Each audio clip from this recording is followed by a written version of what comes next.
son necesarios foros para tratar estos temas. Son temas por ahí en los cuales en las congregaciones no se habla y después tenemos dificultades, como decía Ernesto, ¿no es cierto?, con las cosas que les dicen a los chicos en la facultad o mismo en la escuela, que no han pasado por no es que tenga que ser, no hay ninguna inquisición, nada por el estilo, pero simplemente reflexionar acerca de cómo son verdaderamente las cosas, y muchas veces se dicen las cosas de forma muy poco crítica y, bueno, se introducen ideas que realmente no tienen fundamento. O sea, no es el problema de debatir ideas, sino que todo lo contrario, la falta de debate de cosas que habría que debatir. Así que, en realidad, mi preocupación principal es justamente que en estos días creo que se está librando, en realidad se está librando desde el Edén para acá, cuando la serpiente puso en Eva dudas sobre la bondad de Dios y el buen propósito de Dios para los seres humanos. Y eso es una guerra que continúa hasta nuestros días y va a seguir hasta que el Señor vuelva. Entonces, haremos bien nosotros de estar despiertos, de estar atentos y ver, ¿no es cierto?, que de la misma Escritura, estos dos textos tan importantes, ¿no es cierto?, uno, una respuesta del propio Señor Jesucristo sobre el mandamiento más importante,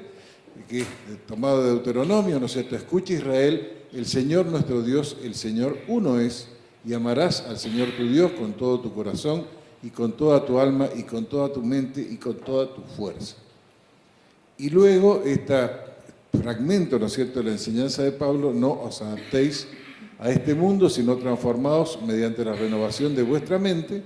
para que verifiquéis cuál es la voluntad de Dios, lo que es bueno, aceptable y perfecto. Es decir, que nuestra mente cuenta. Yo voy a ir luego a un taller por el Dr. Smith, que habla también de este tema, pero vamos adelantando esta cuestión. Lo que yo tengo, digamos, 3 puntos que quisiera destacar, y es la primera es que la ciencia moderna surgió de manera particular en un ambiente de reflexión teológica específicamente cristiano. ¿Será esto un accidente?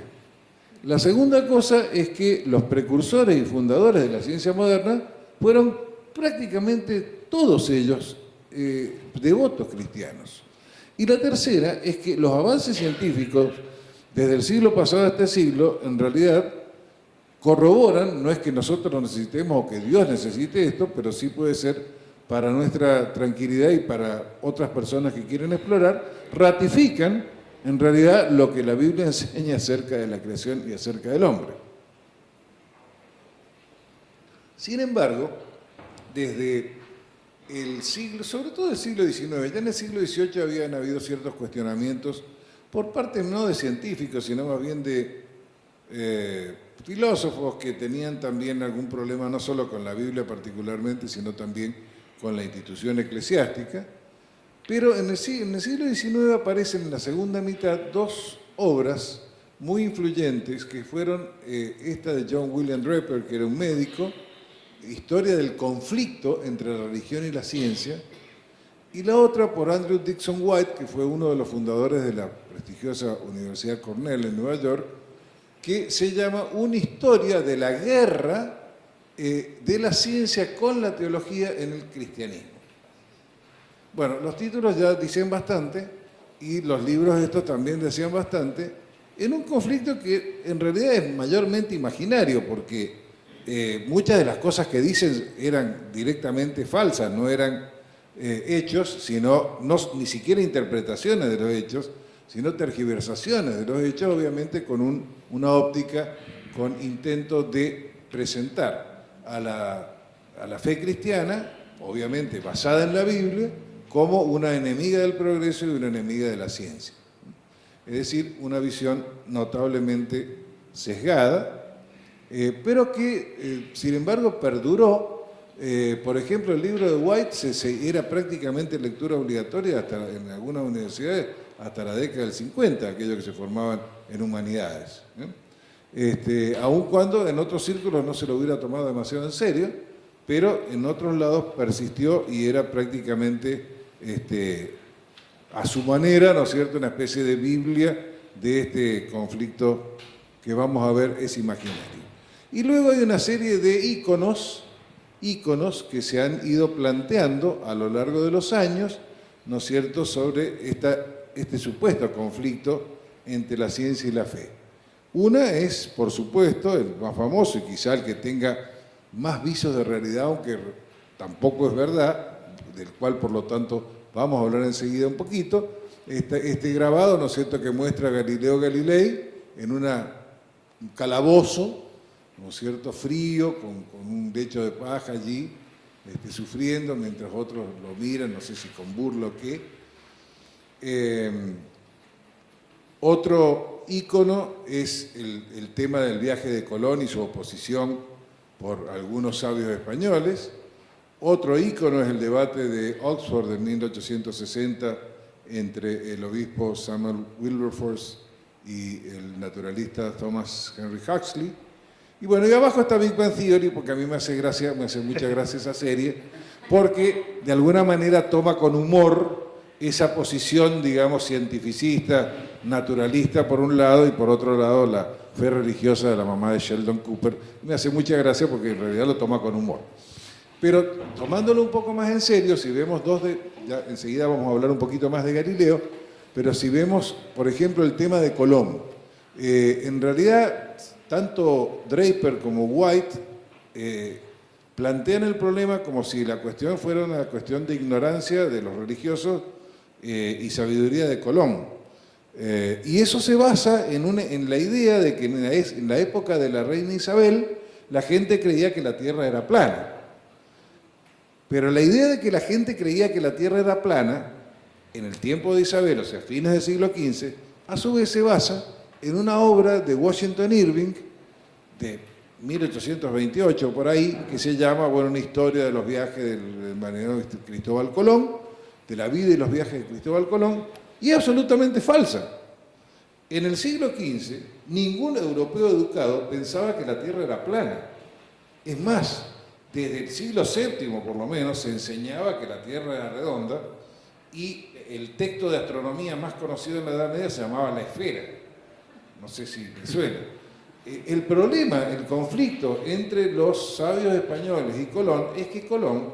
había hecho una estimación de cuánta distancia había entre España y las Indias Orientales viajando hacia Occidente, que era 5 veces menor que la distancia real. Lo que significaba, y eso por supuesto no podían saberlo ni Colón ni sus críticos, que si no hubiera estado el continente americano en el medio, sus críticos, que tenían una estimación de distancia mucho más aproximada, predecían que se iba a ahogar, se iba a perder en el mar. Es decir, que no había si había alguien que estaba equivocado desde el punto de vista científico, en realidad era Colón. La providencia quiso que encontrara América. Y el debate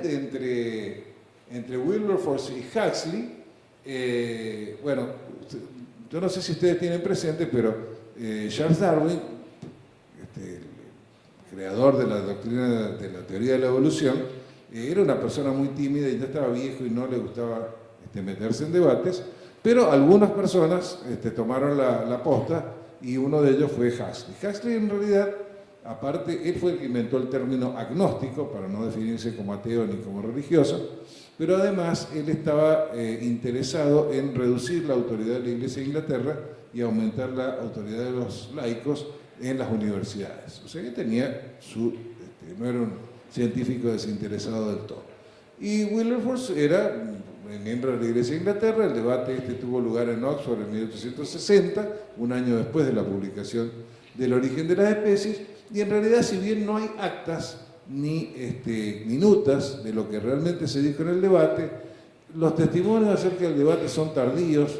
Aparentemente cada uno de los protagonistas creyó que había ganado y las opiniones de los que estaban de uno u otro lado son bastante dispares. El hecho es que se presenta ese debate como una victoria, digamos, de la ciencia sobre el oscurantismo religioso.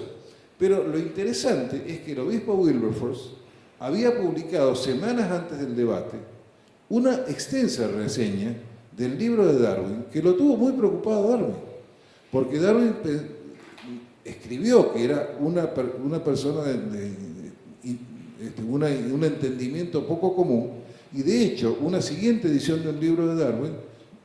dedicó bastante espacio a contestar algunas de las críticas del obispo Wilberforce. O sea, el punto es que no era la ignorancia contra la ciencia, eran dos individuos que estaban bien enterados de las cuestiones científicas en discusión. De nuevo, un ícono, una imagen falsa.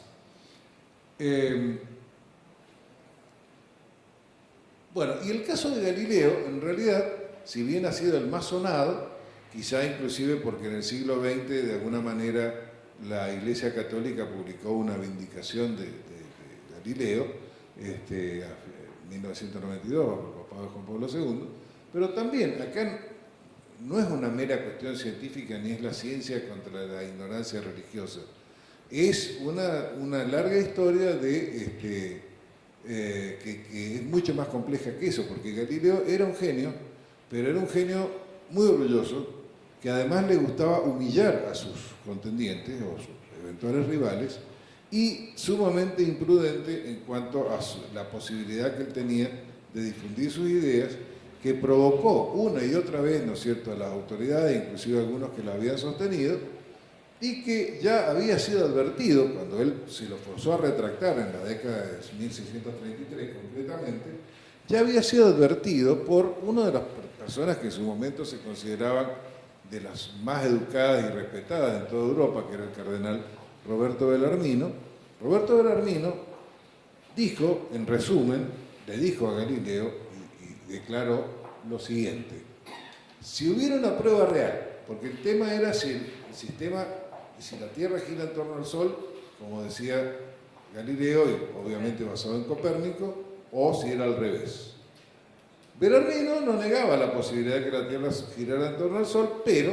al mismo tiempo hay que reconocer que en el tiempo de Galileo, a pesar de la vehemencia y el entusiasmo de Galileo, no había evidencia científica concluyente acerca de eso. Entonces lo que dice Bellarmino es esto: si hubiera una prueba real de que el Sol está en el centro del universo, que la Tierra está en el tercer cielo y que el Sol no gira en torno a la Tierra, sino la Tierra en torno alrededor del Sol, entonces deberemos proceder con gran circunspección al explicar los pasajes de la Escritura que parecen enseñar lo contrario y más bien admitir que no los entendíamos que declarar falsa una opinión que ha demostrado ser verdad. Pero, en lo que a mí concierne, no creeré que existan tales pruebas hasta que me las muestre. O era una actitud prudente que me parece que es un ejemplo de sensatez. Pero Galileo, entonces, lo que se quedó, y era lo que además todos hacían en ese momento, todos los que eran suficientemente prudentes, porque era permitido tratar una idea que pudiera contradecir a las Escrituras, pero tratarla como una mera hipótesis, por vía de hipótesis. Y eso no ponía en conflicto a nadie con nadie. Pero Galileo fue más allá de eso, y si bien lo planteó teóricamente como vía de hipótesis, en su obra más importante, o por lo menos la principal obra de la final de su vida, que era el diálogo en torno de los dos grandes sistemas del mundo, que confrontaba la concepción geocéntrica con la heliocéntrica, puso en boca del Papa, que además era su amigo personal y que lo había protegido Matteo Barberini cuando era cardenal, puso en boca del Papa Urbano VIII los argumentos estos de ser prudente, de tener cuidado, de tratarlo solo como hipótesis, etc. Y además, por supuesto, la defensa del geocentrismo. ¿Qué podía hacer la institución eclesiástica? Eran los años, el tiempo de la guerra de los 30 años, conflicto principalmente, aunque no exclusivamente, que enfrentaba a protestantes y católicos. Los protestantes acusaban a la Iglesia Católica, yo creo que con razón, pero de todas maneras estaba la acusación de que no tomaban en serio las Escrituras. Entonces era prácticamente inevitable que hubiera algún tipo de respuesta, que fue por otro lado la respuesta más liviana que se podía dar. La respuesta fue una condena, digamos, por lo que se llama herejía formal, lo que significa que era provisoria, no contradecía ningún dogma de la Iglesia. Por lo tanto, si en el futuro se mostrara que las cosas eran distintas, se podía levantar la sanción. Y por otro lado, es absolutamente falso que don Galileo haya pasado siquiera un día en el calabozo, mucho menos que haya sido torturado. La sentencia de Galileo fue pasar el resto de su vida en arresto domiciliario en los palacios de algunos de sus amigos. Entonces, nuevamente acá, aun cuando hubiera algún exceso, no se trata primariamente de un conflicto entre ciencia y religión, sino de una actitud empecinada que lo puso a Galileo y al Papa mismo en una situación insostenible, que requería una solución. Entonces, el punto central que me gustaría hablar, hablando de la relación entre la Biblia y la ciencia, es que existieron grandes civilizaciones en el pasado, ahí digamos que las indico por las pirámides egipcias, por los jardines de Babilonia, por un templo griego, pero en esas civilizaciones, a pesar de sus avances técnicos y sus avances culturales en muchos otros aspectos, no surgió la ciencia tal como la conocemos hoy, con un determinado método, con determinadas normas, con determinados modos de hacer las cosas y de evaluar las cosas. Y por otro lado, o sea, en la antigüedad los griegos tal vez estuvieron cerca, pero quizás su excesiva confianza en la razón, más allá de la comprobación experimental o por observación de las cosas, impidieron que realmente pudieran llegar a la ciencia y de hecho quizá demoraron, porque las concepciones que ellos formularon, por ejemplo la física de Aristóteles, persistió hasta la Edad Media. Entonces demoraron el desarrollo de que realmente pudiéramos ver en la naturaleza, o las concepciones biológicas. La biología de Aristóteles también demoró el avance real de la biología por siglos. No surgió allí. En la Edad Media había básicamente tres civilizaciones que pudieron haber sido candidatas para iniciar la empresa científica, que eran China, a la izquierda, ¿no es cierto?, del mundo islámico, en el centro, o la Europa cristiana, básicamente, por lo menos la cultura cristiana, ejemplificada ahí por la Catedral de Reims. Bueno, la cuestión es que quizá Europa era la candidata menos probable, pero fue la que en realidad terminó desarrollando la ciencia. Por varias razones, pero que tienen que ver también con una concepción de lo que nos rodea, que justamente fue lo que permitió el despegue, el inicio, ¿no es cierto?, de la ciencia como la conocemos hoy. Me refiero fundamentalmente, ¿no es cierto?, a las ciencias, por un lado, exactas y naturales, incluyendo la biología, y sus implicaciones, por supuesto, tecnológicas. La cuestión es que en Europa, en parte por uniones de estudiantes y de profesores, o por continuación de lo que eran los colegios adjuntos a las catedrales, donde surge esa institución, ¿no es cierto?, tan cristiana, aunque hoy quiera perder o quiera negar su origen, que es la universidad. La universidad fue un lugar donde realmente se empezó a impartir la enseñanza con un método muy sistemático, con unas exigencias importantes, pero que a la vez capacitaba a quienes estudiaban y adquirían sus grados a practicar o enseñar prácticamente, obviamente en ese tiempo el latín era el idioma común, así que quien se licenciaba o llegaba a un grado de máster, magíster en una universidad, podía prácticamente enseñar en cualquier otra parte de Europa, donde además se seguía un método bastante, obviamente esto tuvo una evolución, pero en su punto de máxima evolución era un método donde se enseñaba a todos los estudiantes a pensar críticamente, o sea, se les ofrecía un asunto en particular, un tema cualquiera, y por lo menos dos puntos de vista, y el alumno tenía que ser capaz de preparar una defensa razonable para ambos puntos de vista, y en definitiva, para su graduación se exigía que, dado una cuestión en particular y habiendo argumentado los pros y los contras de cada punto de vista, pudiera llegar a lo que se llama una determinación, es decir, una conclusión de cuál era lo correcto. Es decir, que en realidad estos hombres medievales estaban no solamente interesados en el uso de la razón, sino casi obsesionados por el uso de la razón. Es decir, estaban interesados en que las cosas se pudieran analizar de todos los puntos de vista posibles y que todo se tuviera en cuenta para llegar a una conclusión final. En las universidades se estudiaba lo básico, ¿no es cierto?, las llamadas artes liberales,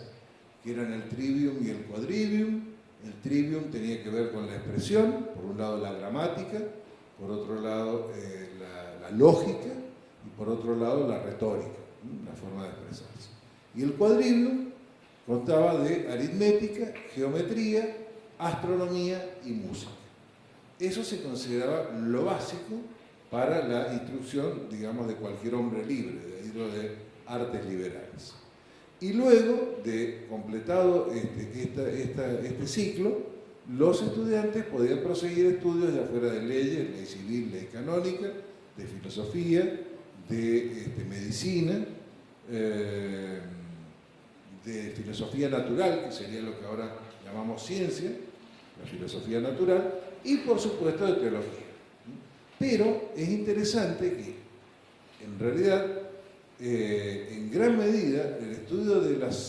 lo que no era teología se mantenía fuera de la influencia de la teología. O sea, una cosa que se aceptaba es que la filosofía natural tenía sus propios métodos de estudio y mientras no hubiera un conflicto así flagrante, no se entrometían, ¿no es cierto?, en las cuestiones teológicas en este tipo de estudio. Por otro lado, por supuesto, todo esto es muy interesante, pero nada de esto bastaría, inclusive la recuperación o la conservación, ¿no es cierto?, en los monasterios de los escritos de la antigüedad, la recuperación de las obras de autores paganos, de filósofos griegos, o todo el caudal de conocimiento también que había sido conservado por la cultura musulmana, por el Islam, no hubieran bastado para lanzar la empresa científica. O sea, el punto fundamental es que falta el ingrediente, digamos, imprescindible, es una cosmovisión que exalte o que defienda un determinado orden cósmico me refiero a la naturaleza, aquello que nos rodea, que no es enseñado claramente, no era enseñado claramente en ninguna de las culturas anteriores, por lo menos ciertamente no en la China, y en el caso del Islam, si bien es monoteísta, nunca concibió la idea de leyes naturales, por ejemplo, porque todo lo que ocurre es voluntad de Alá, si bien algunas cosas pueden ocurrir regularmente, pero siempre está sujeto a la voluntad de Alá. Por otro lado, ¿no es cierto?, en el caso de la concepción basada en la Biblia, bueno, por un lado, la Biblia empieza con una declaración contundente que en el principio Dios creó los cielos y la tierra. Es decir, versículo 1 de Génesis, capítulo 1, ¿no es cierto?, todo es creado por Dios y sigue con un relato que se ha llamado la más breve historia del tiempo, ¿no es cierto?, donde ya en el planeta Tierra Dios dispone todo para la habitación de los seres humanos. Es decir, que la creación del ser humano, a diferencia de lo que serían otras cosmogonías, ¿no es cierto?, donde el ser humano era o un accidente o el fruto de que los dioses necesitaban empleados, por supuesto dioses que también habían sido creados. En cambio, en el relato bíblico tenemos ya desde el primer capítulo, ¿no es cierto?, una declaración del hombre hecho a imagen y semejanza de Dios y de un único creador. Entonces, bueno, esto es muy diferente de cualquier otro relato de la antigüedad o inclusive de concepciones contemporáneas. Por supuesto, hay otros textos bíblicos que sería largo de ver, ¿no es cierto?, que hablan de la actividad creadora de Dios, pero en definitiva, ¿no es cierto?, también tenemos en la Escritura, tanto en el Antiguo Testamento como en el Nuevo, textos que hablan de la manifestación de Dios en su creación. Quizá el más conocido es el Salmo 19, que empieza: los cielos proclaman la gloria de Dios y la expansión anuncia la obra de sus manos, o sea, en los versículos 1 al 6 nos habla de la manifestación de Dios en su creación, y a partir del versículo 7 empieza a hablar de la palabra de Dios, ¿no es cierto? La revelación definitiva, la revelación especial, llamando a la otra general para toda la humanidad, la revelación especial a ser en la palabra de Dios. Pero este no es un texto aislado, o sea, hay muchos textos. Si ustedes ven el Salmo 104, que habla de también la providencia de Dios, los capítulos de Job, donde Dios se le manifiesta a Job y le dice: ¿dónde estabas vos cuando yo hacía esto y aquello? Hablan de, no solamente de un creador supremo, sino también de un Dios de orden, de razón, que además ha creado al hombre a su imagen y semejanza, y eso habilita o da la posibilidad de una concepción donde nosotros podemos entender la naturaleza que nos rodea. Podemos entenderla. Una vez Albert Einstein, que nunca fue cristiano, dijo que lo más ininteligible acerca del cosmos es que fuera inteligible, ¿no es cierto? Obviamente, don Albert, con todo nuestro respeto y admiración, claro, para él era ininteligible, pero desde el punto de vista cristiano es perfectamente inteligible, y es lo que cabría esperar, y es lo que realmente ocurre. Entonces, bueno, esto lo recibimos con mucho agradecimiento, ¿no es cierto? Pero al mismo tiempo, bueno, también esta misma concepción se conserva en el Nuevo Testamento. Cuando Pablo argumenta en Atenas, allí en el Areópago, a gente que no tenía, probablemente nunca había oído ni una palabra de las escrituras hebreas, que eran las únicas escrituras que por otro lado no existían, porque el Nuevo Testamento se estaba escribiendo. Bueno, argumenta con argumentos tomados de lo que la gente puede ver, ¿no? Ahí en Hechos 17. Y lo mismo cuando Pablo le escribe a los romanos con su propósito de predicar el Evangelio, ¿no es cierto? También apela al hecho, aunque en este caso sea para juicio, pero apela al tema de que lo que es evidente a partir de la creación, ¿no es cierto? Por lo menos ciertos atributos de Dios, como su poder, su grandeza, su inteligencia. Entonces, bueno, esto es lo que hace una diferencia importante en esta forma de pensar de la cultura, de esta cultura universitaria. Por ejemplo, Alberto Magno, ¿no es cierto?, que fue Alberto Magno fue famoso por haber sido el maestro de Tomás de Aquino, pero además Alberto Magno en sí mismo fue también un hombre, no solamente en lo teológico, sino también probablemente era un naturalista muy conocido, con muchos conocimientos de botánica, metalurgia, un montón de cosas. Y esto que declara: estoy impulsado con el espiritual dulzura hacia el Creador y Rey de este mundo, porque lo sigo con mayor veneración y reverencia cuando contemplo la magnitud, belleza y permanencia de su creación. Es decir, hay una concepción allí, ¿no es cierto?, que no exalta la creación por encima del Creador, sino que exalta al Creador cuando contempla la creación,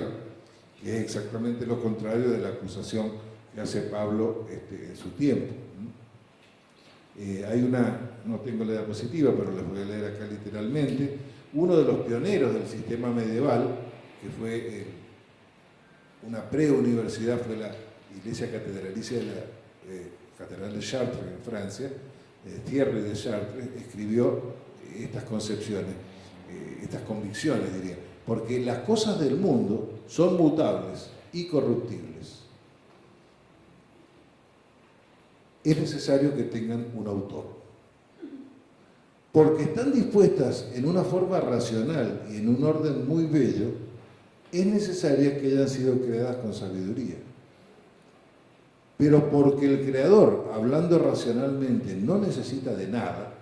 teniendo perfección y suficiencia en sí mismo, era necesario que crease lo que creó solamente a través de la benevolencia y del amor. Entonces, en realidad es esta firme creencia, no simplemente una intuición o una esperanza, sino esta creencia en la benevolencia, pero también en la razón de Dios y en la capacidad del hombre, siquiera en forma limitada, de comprender parte de lo que Dios ha creado, ¿no es cierto? O como dijo el astrónomo ya en el siglo XVII, ¿no es cierto? El astrónomo Johannes Kepler, es de alguna manera pensar lo que Dios pensó después de lo que Dios lo pensó, ¿no es cierto? La tarea de la búsqueda de esta filosofía natural o la ciencia. Entonces,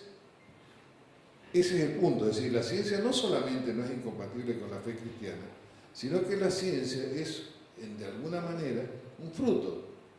de la concepción cristiana del mundo. Esta idea, si bien es famosamente expresada por Francis Bacon, pero en realidad es una idea que estaba flotando desde hace siglos en la mentalidad medieval, ¿no es cierto? Que nadie piense o sostenga que una persona puede investigar demasiado o ser demasiado erudito en el libro de la palabra de Dios ni en el libro de las obras de Dios. El libro de la palabra de Dios obviamente es la Biblia, y el libro de las obras de Dios es, metafóricamente hablando, el orden creado. Esto, sí, lo escribió Francis Bacon, pero la idea esta de los dos libros, el libro de la revelación especial, que obviamente es necesario para la salvación, pero por otro lado un libro de la revelación general que nos habla de la grandeza, del poder, de la sabiduría de Dios, y obviamente puede facilitar, por un lado, la aceptación de las verdades de la fe cristiana, y por otro lado, nos hace maravillarnos a nosotros mismos que somos creyentes de este orden creado. No es una cosa menor, es una parte importante de lo que nosotros podemos presentar y podemos admirar acerca de Dios. También como parte del prejuicio o de este intento de presentar a la fe cristiana como algo, digamos, para tiempos pasados, algo que ya básicamente pasó de moda, se han utilizado algunas calificaciones que muchas veces, más que reflejar la verdad histórica, revelan prejuicios. Por ejemplo, la calificación de edad oscura a la Edad Media, o buena parte de la Edad Media, fue escrita por un autor renacentista del siglo XIV, ¿no es cierto? Edad oscura, bueno, nos suena mal a todos. Y lo mismo cuando se habla de la revolución científica, que generalmente se data en la época de Copérnico, pero que en realidad, ahí está una ilustración muy linda, pero muy imaginativa de Isaac Newton, con los principios matemáticos, bueno, el prisma y todo lo demás, muy bonito, pero en realidad el punto de la revolución científica también, aunque no es tan obvio como el de la edad oscura, pero revolución científica también fue un apelativo que se le puso básicamente en el siglo XVIII a algo que venía ocurriendo desde el siglo XVI, como si hubiera sido una cosa que estalló, digamos, básicamente en la cara de los europeos cuando la Iglesia ya no pudo suprimirla. En realidad, la llamada revolución científica es el producto, y eso es fácilmente demostrable, es el producto de los avances lentos pero firmes de los eruditos medievales de la Edad Media tardía, como Roberto Grosseteste, Jean Buridan, Nicole Doresne, Nicolás de Cusa y otros, que fueron avanzando progresivamente sobre concepciones fundamentalmente basadas en la física aristotélica, que se daban cuenta que tenían fallas. Y lentamente fueron contribuyendo, no solo en la mecánica, sino en otros aspectos, hasta que, bueno, uno puede decir un punto de inflexión en el caso de Copérnico, pero en realidad ocurrió como ocurre de alguna manera ahora, es decir, que la ciencia avanza por pasos progresivos sobre, como dijo Newton en una famosa carta. Newton era uno de los rivales de Newton, era Robert Hooke. Robert Hooke ha sido llamado el Leonardo da Vinci inglés, que también hizo una serie de contribuciones. En realidad, justamente, porque Leonardo da Vinci fue un genio, pero fue un genio, nadie lo duda de eso, no vamos a cuestionar, no vamos a hacer revisionismo sobre el genio de da Vinci, pero fue un genio que influyó fundamentalmente en el arte. Da Vinci no tuvo ninguna influencia perdurable en la ciencia porque simplemente sus reflexiones o sus cálculos los hacía para sí y los tenía guardados en cuadernos que él no quería dar a conocer, inclusive escrito con la mano izquierda y en sentido de derecha a izquierda. Así que Da Vinci fue y debe ser reconocido como un gran artista, pero la parte científica no contribuyó en absoluto a la empresa científica. Bueno, de todas maneras, a Isaac Newton le escribió a Robert Hooke, ¿no es cierto?, que hablándole de logros de Hooke y otros, y dice, si he podido, una frase famosa, que también era una expresión común, pero es famosa porque lo dijo Newton, si he podido ver más lejos es porque estaba parado en el hombro de gigantes. Y con gigantes se refiere también a los precursores, todos estos hombres que hicieron posible un avance gradual de darse cuenta que había ciertas concepciones que debían ser abandonadas y que era esencial estudiar verdaderamente lo que pasaba en la naturaleza para saber cómo se comporta sin prejuicios, basado en nuestro razonamiento, como lo hicieron los griegos y por supuesto no fundaron la ciencia.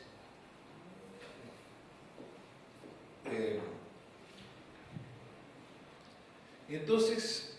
realmente si uno ve los que contribuyeron, ¿no es cierto?, a la ciencia desde su despegue, bueno, esto es una cosa interesante, justamente un resumen de lo que le venía diciendo, que dice que los lagos, este es un historiador, Rodney Stark es un historiador muy interesante, él es sociólogo, pero en realidad sus libros son de historia y realmente un muy buen historiador. Dice, los grandes logros científicos de los siglos XVI y XVII fueron producidos por un grupo de eruditos, notables por su piedad, que estaban establecidos en universidades cristianas y cuyos brillantes logros fueron cuidadosamente construidos sobre un invaluable legado de siglos de brillante erudición escolástica. Es decir, tenemos que decir las cosas por su nombre y pensar que si Europa no hubiera sido cristiana, probablemente no estaríamos acá ni estaríamos haciendo ciencia. Si nosotros tenemos acá algunos, ¿no es cierto?, ejemplos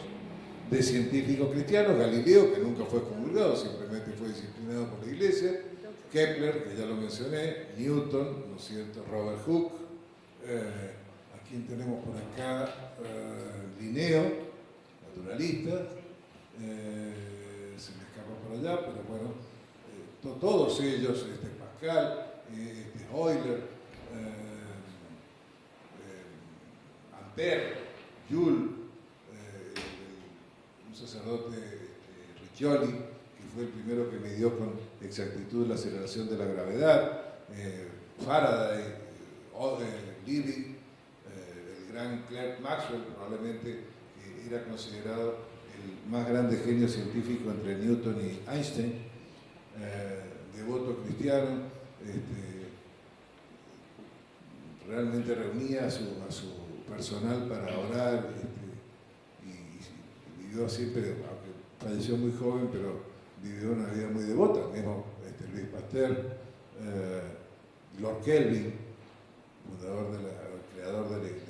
escala de temperatura absoluta, o sea, básicamente todos, en un periodo entre Copérnico y fines del siglo XVII, en una compilación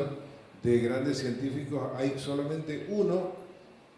Bueno, algunos eran católicos, otros eran protestantes, pero hay solamente uno que fue Edmund Halley, porque lleva el nombre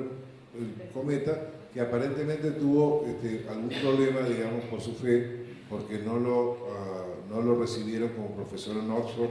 por supuesto, ateísmo. Hay que ver lo que se le decía ateísmo en ese tiempo. Pero de todas maneras el único de una larga lista de luminarias científicas, ¿no? Bueno, en el siglo XX, después la doctora Lovecchio nos va a hablar del siglo XX y XXI, pero de todas maneras, ¿qué pasa en el siglo XX? Bueno, con todo el crecimiento del positivismo, el cientificismo en el siglo XIX, hay una tendencia, y bueno, la publicación esta de los libros de Draper y White que les decía, es toda una corriente, ¿no es cierto?, atea o agnóstica, que básicamente vaticina dentro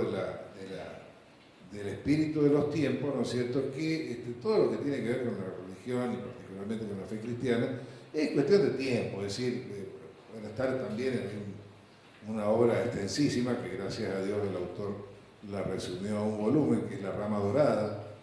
de James Frazier, que habla de alguna manera de una extensa historia de la antropología de la religión, pero que de alguna manera señala que, la etapa animista y luego la etapa religiosa del hombre es solo una parte de su evolución y que ya se va a librar de ella y va a llegar a la era de la ciencia. Esto se publicó a fines del siglo pasado, principios del siglo presente, no, 20, siglo pasado, 20, ya estoy bien. Bueno, la cuestión es que se predecía, ¿no es cierto?, en el siglo XX un retroceso general de la fe cristiana, o fe religiosa en general, y un avance del conocimiento y de la concepción basada en la ciencia,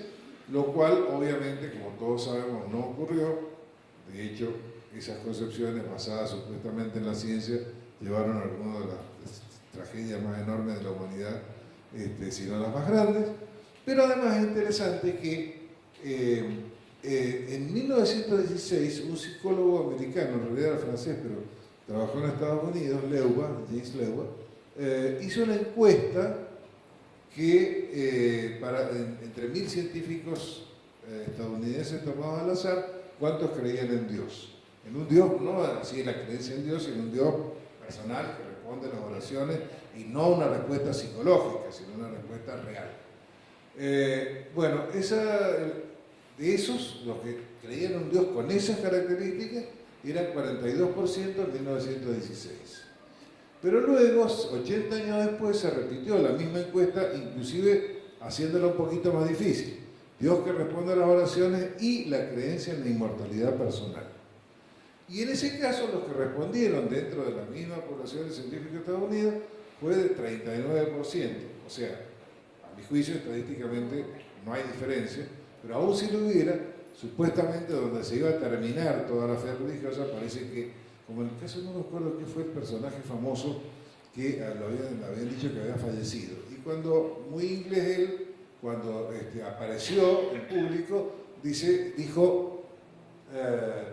creo que las noticias acerca de mi fallecimiento han sido grandemente exageradas.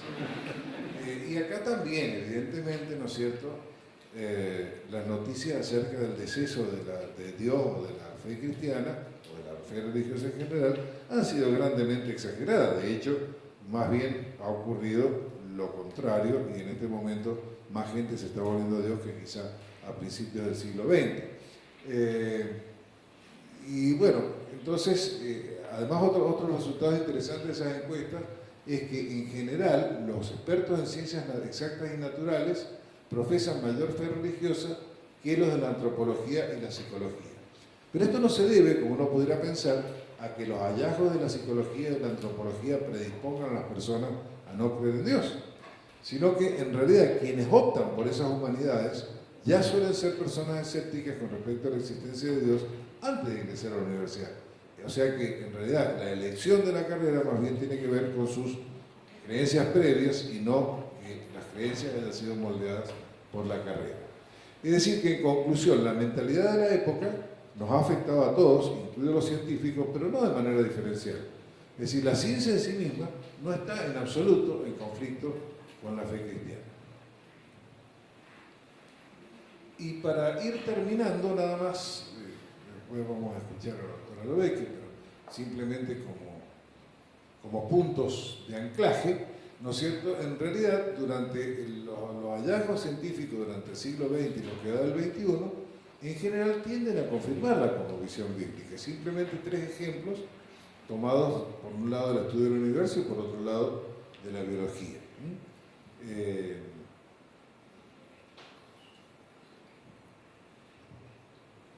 Hasta el siglo XX, la cuestión de si el universo había tenido un comienzo o si el universo había existido siempre, era una cuestión metafísica. O sea, no podía ser contestada mediante la ciencia, sino dependía de la posición metafísica, ya sea religiosa o filosófica, que cada uno adoptase. Obviamente los cristianos decíamos que el universo había tenido un comienzo, mientras que los que no eran cristianos, e inclusive muchos cristianos, digamos, por esta disociación entre las hipótesis y los hechos, ¿no es cierto?, decían que podía haber tenido, podía ser eterno. Pero a partir del siglo XX, esa cuestión, digamos, que estaba en el ámbito de la metafísica, pasa a la física. Primero con las curaciones teóricas de Georges Lemaitre, que era un sacerdote, pero un sacerdote que tenía la costumbre de no mezclar, digamos, no utilizar la ciencia como apologética para la fe religiosa, pero simplemente él trabajando sobre la teoría de la relatividad de Albert Einstein. En la foto están los dos juntos, pero Einstein le dijo que es muy gracioso porque Einstein creía en un universo eterno. De hecho, modificó luego la teoría de la relatividad para sostener, introduciendo una constante, para sostener un universo eterno. Algunos dicen que Einstein en realidad al fondo tenía razón porque esa constante cosmológica existe. Sí, existe, pero por un lado no tiene el valor que le dio Einstein y su necesidad no surge de la necesidad de un universo para sostener un universo eterno, sino por nuevos datos de la cosmología que justifican la introducción de una constante. O sea que Einstein se equivocó. De hecho, él dijo que era el error más grande de su carrera el haber introducido esa constante. La cuestión es que Lemaitre, trabajando sobre la teoría de la relatividad, él llega a la conclusión de que hubo un principio, lo que él llamaba un átomo cósmico, es decir, que todo había empezado de en un punto, digamos, donde básicamente a partir de unas dimensiones infinitamente pequeñas aparece el espacio, el tiempo, la materia y la energía, ¿no? Bueno, y Einstein le dijo a Lemaitre que después de revisar su trabajo, su matemática está muy bien, pero su física es espantosa. Pero aparentemente tenía razón Lemaitre. Luego aparecieron nuevas evidencias, ¿no es cierto?, con Hubble, las observaciones astronómicas de Hubble, y luego la detección del fondo de microondas, de lo que quedó del calor de ese estallido inicial, ¿no es cierto?, que es el fondo de microondas que hace que exista un background, digamos, unas emisiones que están presentes en todos lados, con muy bajas frecuencias, y bueno, esos son simplemente hitos, pero en realidad se ha consolidado la idea de que el universo, es decir, desde el punto de vista científico, que el universo tuvo un comienzo, que es justamente lo que dice Génesis 1.1. Es decir, no solamente en cuanto, por un lado, el comienzo del universo. Por otro lado, durante mucho tiempo se enseñó, inclusive cuando ya se aceptaba que el universo había tenido un comienzo, y yo recuerdo esto haberlo visto, y quizá algunos de ustedes lo recuerdan, en los documentales, en la serie documental Cosmos, protagonizada por Carl Sagan, que era ateo y permaneció ateo hasta el fin de su vida, lo que se llama el principio de mediocridad,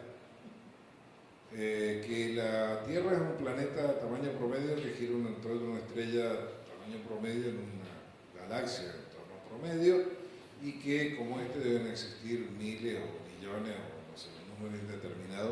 en todo el universo.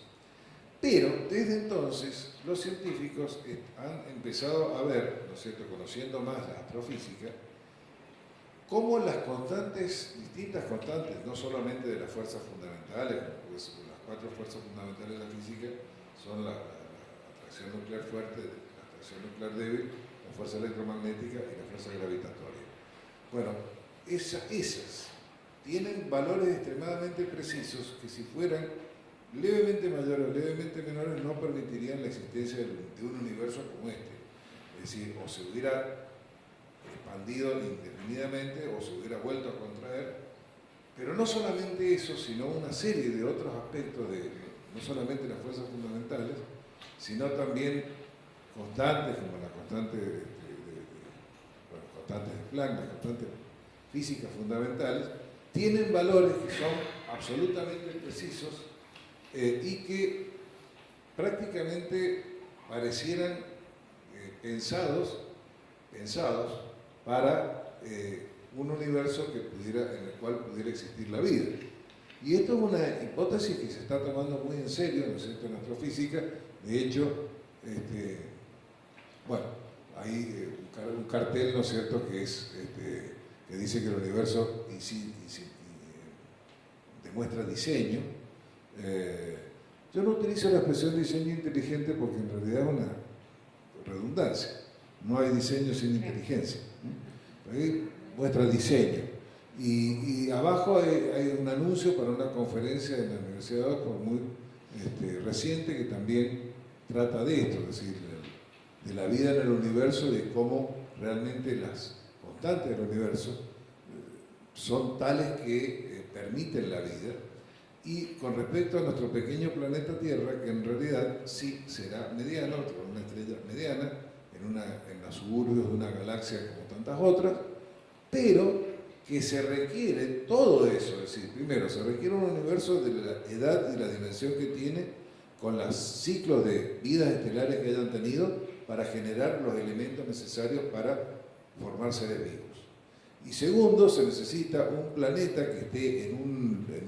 sistema solar, que esté en una galaxia, que tenga una estrella de determinada edad, que el planeta tenga determinado tamaño, que tenga determinada composición química, que tenga un gran satélite que lo proteja, digamos, que le estabilice la marea, que tenga un gran planeta que lo proteja de meteoritos como es Júpiter, etc. Es decir, se tiene que dar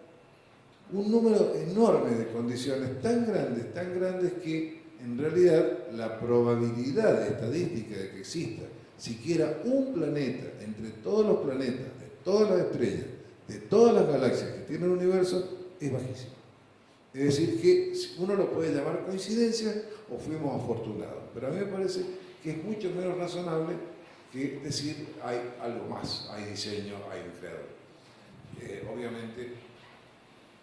es mi posición. Y luego la revolución, la revelación y la revelación en la biología. Cuando Darwin famosamente propone su teoría de la evolución, a la cual yo objeto fundamentalmente por razones científicas y no teológicas, la célula era una bolsita con una bolsita más chiquita en su interior, que debía ser una célula con su núcleo, eso era todo. Entonces uno podía imaginarse fácilmente que una forma de vida formada por células, diera lugar a otra, y que en definitiva todo lo que se necesitaba era tiempo. Pero Darwin no tenía la más mínima idea de cómo era la transmisión de la herencia, y cuando lo supimos, cómo funcionaba, primero se descubrió que el ADN era la molécula de la herencia, eso hace menos de un siglo, 1953, pero luego, ¿no es cierto?, se descubrió el código genético, es decir, que la forma en que se transmite la herencia requiere un lenguaje que debe ser, por un lado, bien escrito y por otro lado, bien leído, para que se pueda producir tanto en la vida de la célula como su reproducción en su momento. Y en realidad, no solamente eso, sino que también la célula estaba repleta de pequeñas máquinas moleculares, como por ejemplo, ahí a la derecha tienen una bomba, una maquinita que se ocupa de producir energía a partir de diferencias de concentración. Abajo tienen maquinitas que se encargan de degradar las proteínas o de producir las proteínas. O sea que una célula, cualquier célula más simple que ustedes se pueden imaginar, es una máquina, o se puede considerar desde el punto de vista de la ingeniería, una máquina muchísimo más compleja que cualquiera que haya imaginado el ser humano hasta la fecha. Y eso está allí. Y además, lo más importante de todo es que es el tema de la información. O sea, para producir vida no basta la materia, la energía, el tiempo y el espacio, sino que se requiere el componente imprescindible, es la información. Y no poca información, mucha información y muy detallada, a la que, esa información nosotros la podemos guardar en un archivo electrónico, pero una célula se encarga el ADN, ¿no es cierto?, de llevarla. Pero el tema es que el único origen conocido de la información, de ese tipo de información que nosotros tenemos, es la inteligencia. Pero según los postulados naturalistas, no puede haber inteligencia si no hay vida material. Pero según nuestra realidad, no puede haber vida material si no hay inteligencia que produzca información. Ergo, la información tiene que provenir de una inteligencia que no es material. Esto no es teología, es lógica. ¿Sí? Entonces, simplemente el hecho que en realidad la ciencia está más bien de nuestra parte que en contra de la nuestra. Ya termino porque estamos en tiempo, simplemente acá, en cierto modo, tenemos una batalla de cosmovisiones, ¿no es cierto? La cosmovisión cristiana que afirma una realidad trascendente que es Dios, Dios eterno, personal, bondadoso, poderoso y sabio, que el universo es su obra, no es parte de su propio ser. Dios está fuera, en un sentido del universo. El ser humano es un ser creado de imagen y semejanza de Dios, amado por Él, que puede conocerlo y adorarlo, y que los rasgos que distinguen al hombre de todas las demás criaturas son el resultado justamente de ser imagen de Dios. Por otro lado, en la cosmovisión materialista, ¿no es cierto?, la realidad final es el cosmos del universo, que ha existido eternamente, Dios no existe, el hombre es el ser humano, resultado accidental y no planeado de una serie de procesos evolutivos que se ha formado exclusivamente a partir de la materia y energía y que simplemente deja de existir o alcanza equilibrio termodinámico con su ambiente cuando se muere. No obstante, si nuestra percepción de la realidad, nuestros pensamientos, nuestros razonamientos, nuestras conclusiones son solamente el resultado de procesos ciegos, digamos, sin propósito en nuestro cerebro, no hay libre albedrío, ni hay ni siquiera la posibilidad de conocer la verdad. Es más, si el materialismo fuera cierto, es por sus propios postulados, jamás podríamos saberlo, porque no podemos confiar en lo que produce una máquina electroquímica sobre la cual no tenemos control. Y como dijo famosamente C.S. Lewis, a propósito de estas cosas, creo en el cristianismo como creo que el sol ha salido. No solamente porque lo veo, sino también porque por él puedo ver todas las demás cosas. Es decir, que en lugar de perjudicarla como visión bíblica, como bien lo vieron ya aquellos pioneros, ¿no es cierto?, de la Edad Media que pensaban esa concepción de que había un propósito para todas las cosas, la ciencia moderna proporciona nuevas perspectivas que amplían nuestra visión y facilitan, creo yo, el diálogo con los no creyentes.